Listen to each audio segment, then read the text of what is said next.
Bonjour à toutes et à tous, bienvenue dans Évadez-vous près de chez vous. Venez avec moi, partons ensemble en excursion.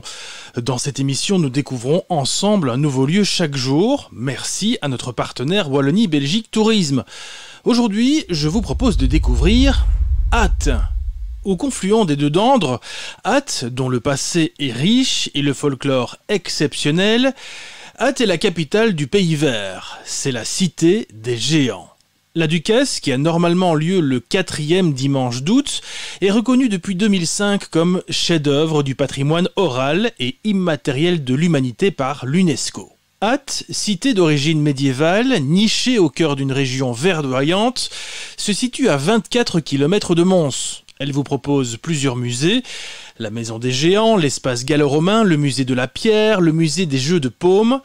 Les vestiges d'un château aussi, le château médiéval d'Ath qui date du XIIe siècle, la tour Burban, élément du patrimoine majeur de Wallonie. Du haut de ses 20 mètres, ce donjon fortifié domine le centre historique de la cité des géants.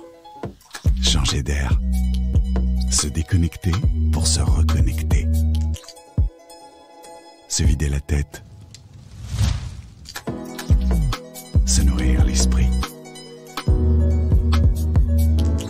S'égarer pour mieux se retrouver.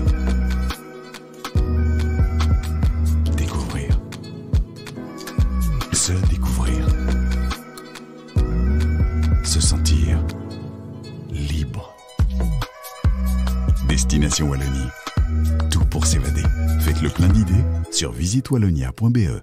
Je vous dresse la carte d'identité d'Ath. 29 000 habitants, on les appelle les Athois, les Athoises, une superficie de 127 km² et Ath est située dans la province du Hainaut. On parle de Ath aujourd'hui dans l'émission et j'ai le plaisir d'accueillir Catherine. Bonjour Catherine. Bonjour. Catherine Montfort, chargée de communication à l'Office du tourisme d'Ath. Présentez-nous un peu les atouts touristiques de Ath. Si on passe par Ath cet été, qu'est-ce qu'il y a d'incontournable ? Est situé entre Tournai et Mons, le long de l'autoroute 429, et aussi accessible en train. Et Ath est bien entendu pour sa tradition des géants. Alors cette année-ci, il dorment un petit peu, vous pensez bien, compte tenu des conditions sanitaires, mais qu'à cela ne tienne, il y a toujours quelque chose à faire à Ath, et c'est ce que les gens disent lorsqu'ils viennent visiter cette ville. 365 jours sur 365, il y a toujours une animation, une petite activité pour les familles. Le cœur véritablement de la ville bat autour de sa grande place. On a beaucoup d'architecture et de beaux bâtiments à faire découvrir. Ath est situé à la source de la Dandre. Alors, si vous voulez vous balader à vélo, c'est également très joli. Et vous pourrez vous arrêter, à côté de la Grand Place et pas très loin de la Dandre, découvrir la tour Burban de l'extérieur, qui est un édifice d'origine médiévale et le point de départ de la ville, datant de 1166, du temps où, le comte de Hainaut faisait la guerre au comte de Flandre. Alors, 4 mètres d'épaisseur, ces murs, une vingtaine de mètres de haut, l'enfer, le paradis, enfin bref, un bâtiment d'architecture militaire assez impressionnant que vous pouvez voir toute l'année de l'extérieur lorsque vous vous baladez en centre-ville. Et puis si vous continuez un petit peu votre chemin, vous découvrirez qu'il y a le circuit des Lumières à emprunter de jour comme de nuit, qui épouse bien l'ancien tracé de la Dandre. Figurez-vous qu'avant, cette rivière passait par le centre-ville, un petit peu comme à Bruges. Maintenant, ces éléments-là sont représentés sous forme de diodes bleues. Il est également possible, via notre office de tourisme, de se procurer cette sympathique balade de 2 km à faire en famille. Alors, on a vraiment des bâtiments de style architectural différents. Et bien entendu, quand on pense à Ath, on pense géant.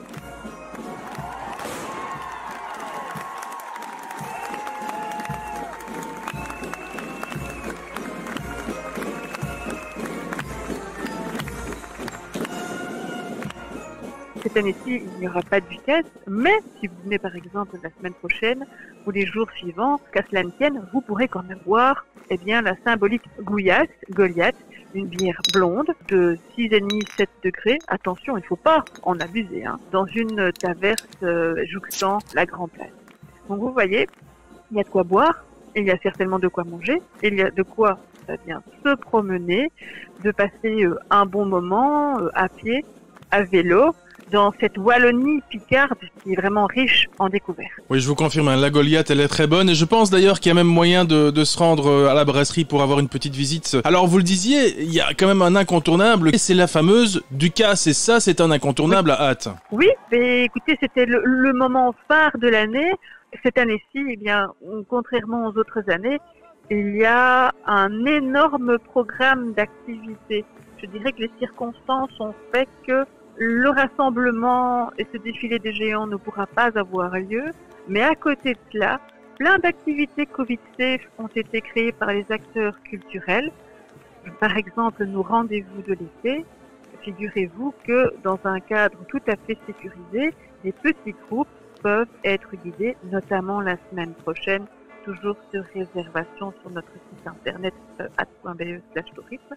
Ils peuvent être guidés sur les lieux qui sont emblématiques de cette fête. Et donc, ils peuvent découvrir la signification de ces lieux. Pourquoi sont-ils si importants? Pourquoi, de façon générale, les gens s'y arrêtent de façon plus massive? Et vous rentrez au cœur de la fête. Et ce programme estival a été créé, je dirais, compte tenu de ces circonstances 2020.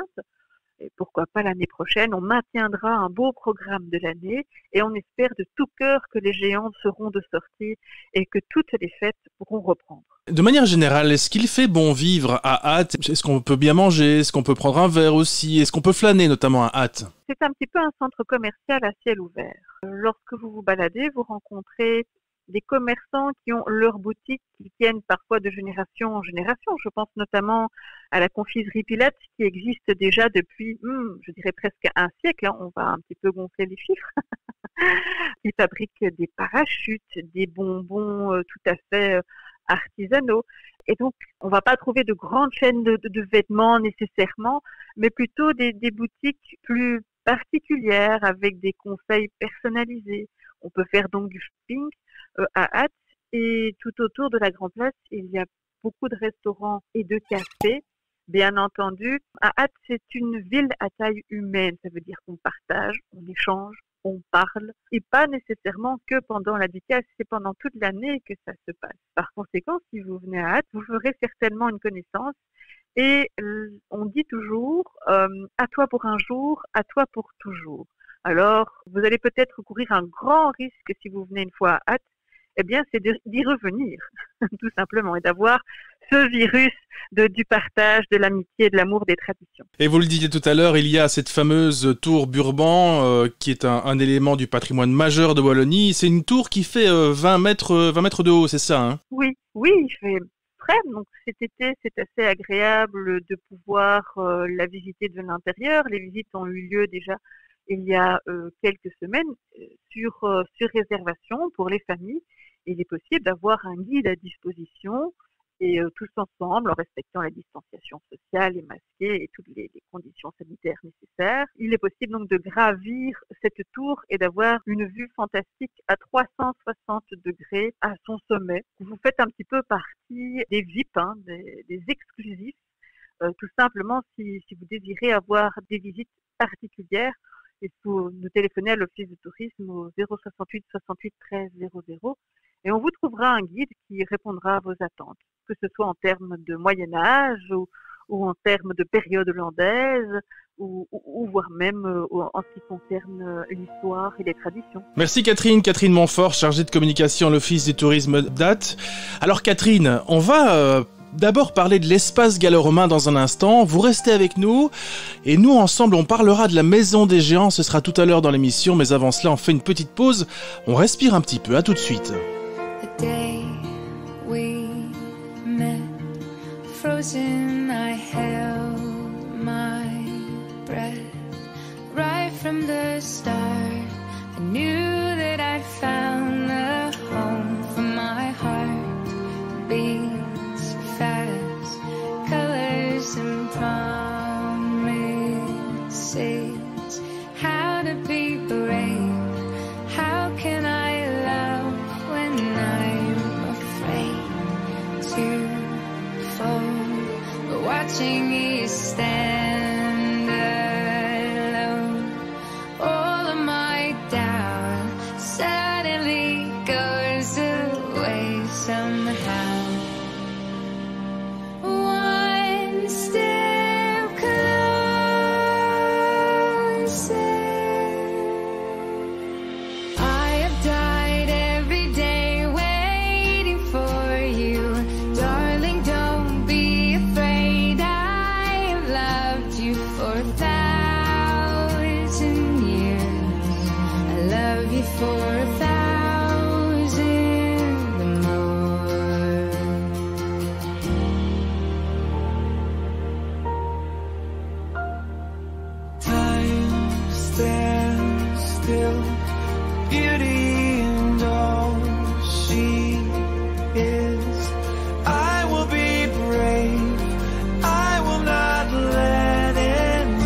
love you for 1,000 more.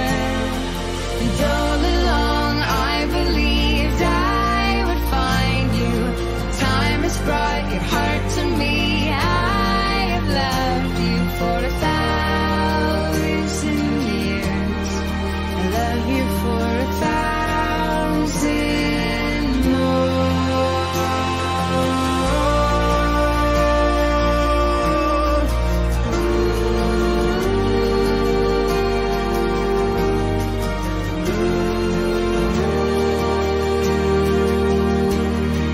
I love you for 1,000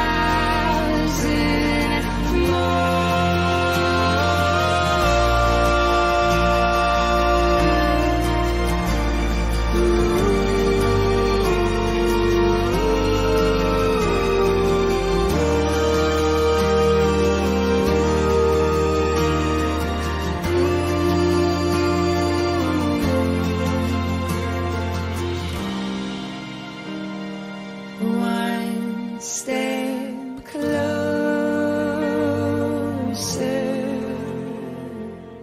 I have died every day waiting for you.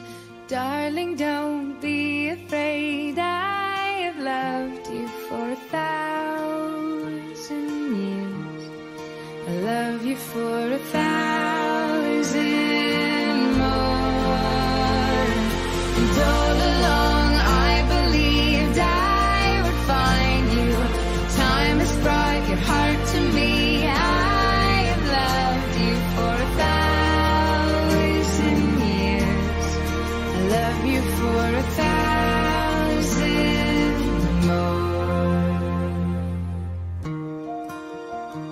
On continue de parler dates dans cette émission et on va découvrir un musée, l'espace gallo-romain. Bonjour Cathy. Bonjour Frédéric. Cathy Denot, vous êtes responsable pédagogique de l'espace gallo-romain. Alors Cathy, pour quelles raisons doit-on passer par l'espace gallo-romain? Est-ce que c'est un incontournable si on visite Ath? Oui, c'est vraiment l'endroit à faire en famille avec voilà, beaucoup de couleurs, beaucoup de choses attrayantes à voir, même si c'est un sujet, donc c'est de l'archéologie gallo-romaine, mais c'est présenté vraiment de façon ludique, agréable et ça se prête vraiment bien aux familles. Pour quelles raisons en fait y a-t-il un espace gallo-romain à Ath? Il y a beaucoup d'histoires, notamment au niveau des pierres. On renferme ici les résultats des fouilles qui ont été faites à Pomerol dans les années 70. Et donc voilà, vous aurez ici par exemple deux bateaux qui ont été reconstitués. On a un chaland, une pirogue qui sont visibles au public. Donc ça, ce sont des fouilles qui sont issues du vicus de Pomerol. Donc c'est vraiment beaucoup d'éléments de la vie quotidienne des Gallo-Romains. Ça veut dire qu'il y a quelques années, il y a très longtemps déjà, des hommes ont vécu de cette façon-là? Oui, tout à fait. Donc là, on peut voir comment ils construisaient leurs bateaux justement, comment ils les faisaient fonctionner, mais aussi on peut voir avec quoi ils mangeaient, dans quoi, comment ils faisaient la cuisson des aliments. On a quelques chaussures aussi qui sont encore en bon état. Donc on peut vraiment voir la vie quotidienne de nos ancêtres dans ce musée. C'est vraiment l'intérêt d'avoir la vie de tout le monde et de tout un chacun à l'époque. C'est un musée intéressant pour les familles, notamment pour le public scolaire, pour les enfants. Ah oui, ça c'est vraiment notre fer de lance. On est vraiment spécialisé, je vais dire, dans tout ce qui est médiation culturelle pour les enfants, les familles et le scolaire. C'est vraiment notre point de mire. C'est vraiment le fait de rendre l'archéologie de cette période-là accessible aux plus jeunes. On fait de la poterie, on fait du tissage, voilà, tout ça peut se faire au musée. On a plein de choses, des jeux gallo-romains, voilà, on a vraiment un panel d'activités qui est très large. Et ici, avec les nouvelles mesures, on s'attelle à préparer une rentrée particulièrement bien faite pour que les écoles puissent continuer à venir dans de bonnes conditions. Expliquez-nous peut-être comment ils vivaient à l'époque. On parle de gallo-romain, mais c'est quelle période plus ou moins? Expliquez-nous un petit peu comment ces gens vivaient, ce qu'on peut notamment voir dans votre musée. On est sur principalement le 2e siècle après Jésus-Christ. Donc voilà, ça commence à faire un petit laps de temps intéressant pour les gens à visualiser. On peut s'imaginer quand on rentre dans le musée, les gens qui vont faire du halage avec les bateaux pour les faire fonctionner sur nos rivières et nos fleuves. On peut s'imaginer également de voir les gens se déambuler dans les rues parce qu'on a le deuxième étage, un vicus qui est reconstitué, et donc on peut s'imaginer rentrer dans les shops du potier et acheter une nouvelle poterie pour sa famille. On peut également penser à un moment rentrer dans une villa. On a une très belle maquette de villa romaine, et donc voilà, c'est vraiment des mises en contexte qui permettent de bien imaginer la vie ancienne. On se situe au centre-ville d'Ath, 2 rue de Nazareth, vraiment en plein centre-ville. Cathy, est-ce que, de manière générale, vous conseilleriez, vous, à nos auditeurs de passer par Ath cet été? Il y a notamment l'espace gallo-romain à voir, bien sûr, mais de manière générale, c'est une belle offre touristique? Alors, Ath cet été a fait, je dois dire, assez fort. On a vraiment beaucoup de choses à proposer. Il y a une très belle offre pour venir se promener et visiter, mais aussi, voilà, simplement passer un bon moment en famille. C'est vraiment une chouette ville, très attrayante, beaucoup d'endroits où on sait fonctionner sur des routes quasi piétonnes. Donc voilà, c'est vraiment très très chouette, une très très belle ville à visiter. Merci Cathy, c'était Cathy Denot, responsable pédagogique de l'espace gallo-romain. Dans un instant, on parlera encore de Ath, bien sûr. On présentera cette fois la maison des géants. Mais avant cela, on va faire une petite pause. On se retrouve dans un instant.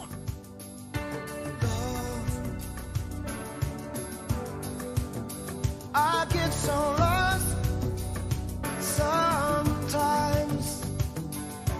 Days pass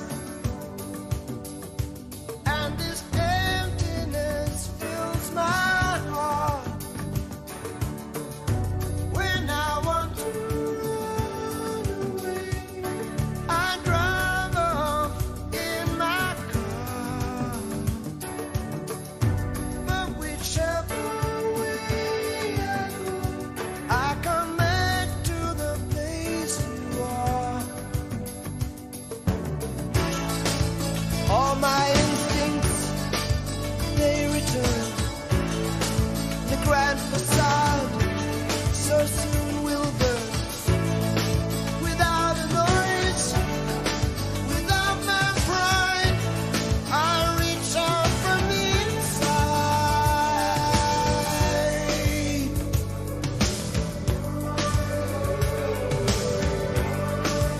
In your eyes, the light, the heat, and complete.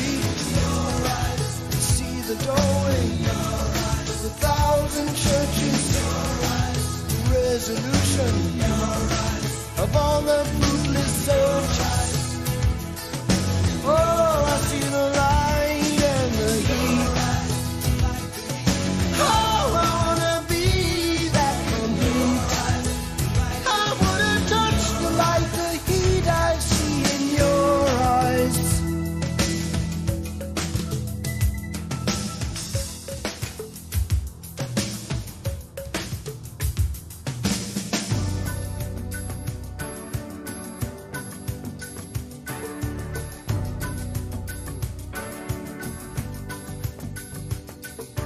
Love,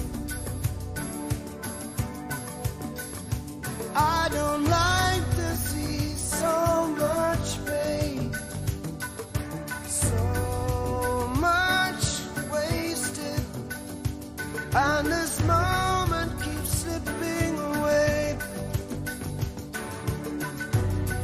I get so tired working so hard for our survival. I look to the tide with you to keep me awake and alive. And all my instincts, they return. And the grand facade so soon will burn. Without a noise, without my pride, I reach out from the inside.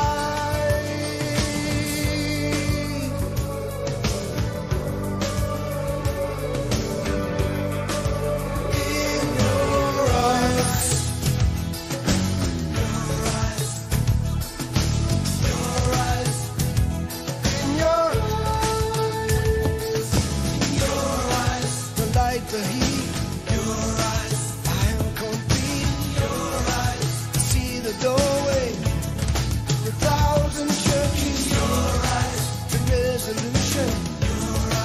of all the fruitless searches. Oh, I see the light and the heat. Oh, I wanna be that complete. I wanna touch the light, the heat I see in your eyes. In your eyes. In your eyes. In your eyes.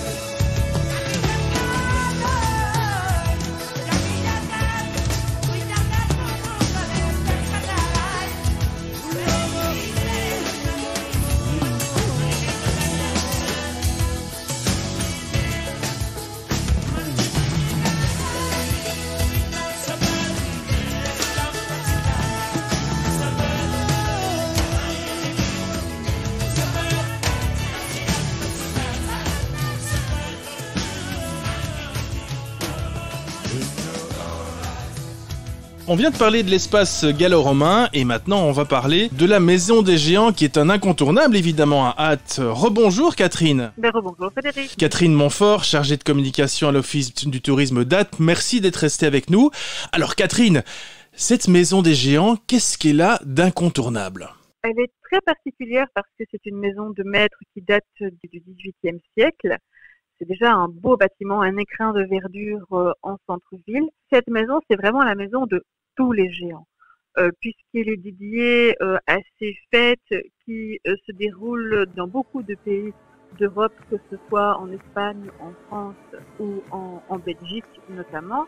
Cette tradition des géants, elle existe donc, elle est partagée, elle est vécue. La Maison des Géants essaie d'expliquer les secrets de fabrication des géants, les secrets des traditions de transmission de ces fêtes folkloriques qu'il faut bien entendu vivre. Pour l'instant, ça n'est pas possible. Les géants ne sont pas nécessairement de sortie. Qu'à cela ne tienne, la maison est là pour vous expliquer comment sont réalisés les géants. Il existe différentes techniques. Ce qui est amusant, c'est de pouvoir voir une garde-robe XXL, waouh, avec des pièces donc de grande taille passées sous un panier gigantesque et s'imaginer porteur de géants, un vrai porteur, danse avec 125 kilos sur ses épaules le temps d'une partition de musique. Voilà, alors ici on vous demande pas de faire des efforts physiques. Vous pouvez notamment visiter notre exposition temporaire qui s'appelle Le Diable est de retour. Elle ne vous fera pas peur, que du contraire. Et les enfants, si vous venez accompagner les enfants, bien entendu, pourront essayer de porter soit des mini-paniers géants ou encore de devenir le berger David qui essaie de vaincre Goliath. Et puis, particularité quand même cette année, exceptionnelle, on va dire que c'est positif, puisque la Maison des Géants est accessible gratuitement jusqu'à la fin de ce mois d'août. Alors, il ne faut plus attendre la rentrée scolaire, il faut venir nous voir à la Maison des Géants, mais aussi dans les autres musées d'Ath qui sont également gratuits. Pour ceux qui ne connaîtraient pas la Ducasse, est-ce que vous savez un peu expliquer peut-être en quelques mots la particularité de ce folklore ? Qu'est-ce que ça a de différent par exemple par rapport au carnaval de Binche ou par rapport au carnaval de Malmedy en province de Liège ? Quelle est la particularité en fait ? Les personnages phares ne sont pas les mêmes, à savoir que nous avons des géants qui sont de grande posture, qui font 2m30, 2m40. Le plus grand géant est le cheval Bayard qui fait 6 mètres de haut et qui pèse 600 kilos. Contrairement à nos autres géants de Ath, il est porté par 16 hommes, donc 2 équipes de 16 hommes qui se relaient et 4 enfants, les fils Aymon, sont au-dessus de ce cheval. Donc nous on a cette tradition des géants avec donc 7 géants au total. Ça c'est la grande différence. À côté de cela, ce sont des traditions multiséculaires. Ce sont des traditions qui sont souvent accompagnées de musique. Alors à Ath, il y a énormément de musiciens. Il y a des centaines de musiciens qui accompagnent les géants. C'est pas que des géants, il y a des chars. Et en fait, la Ducasse d'Ath, c'est un livre d'histoire à ciel ouvert. C'est comme si vous preniez le livre de la Belgique ou le livre de l'histoire locale et que soudainement tout le monde sortait des lignes et que les petites lettres prenaient vie pour devenir des personnages gigantesques. C'est un grand moment de partage, une fête familiale où tout le monde chante quand la manifestation a lieu, où tout le monde chante et danse le 4e dimanche du mois d'août pour ce cortège dont je vous donne quelques explications, qui a notamment été reconnu par l'UNESCO en 2005. Alors voilà. Il faut, je pense, faire le tour de la Wallonie, découvrir toutes ces manifestations lorsqu'elles pourront se dérouler, pour pouvoir être nous-mêmes ambassadeurs de nos racines et transmettre ces belles traditions de génération en génération et tout ce qui fait nos spécificités locales et dont nous pouvons être fiers. Merci Catherine en tout cas de nous avoir expliqué Ath aujourd'hui et de nous avoir raconté les géants évidemment qui sont des incontournables à Ath. Si vous passez par Ath cet été, je pense que vous aurez de quoi passer de bons moments. Merci en tout cas Catherine Montfort. Je vous rappelle que vous êtes chargée de communication à l'Office du tourisme d'Ath. On ne manquera pas de passer par Ath cet été et quant à nous, eh bien, on se retrouve lors d'une prochaine émission pour une autre destination touristique. Je vous souhaite une belle journée. Because I'm happy. Clap along.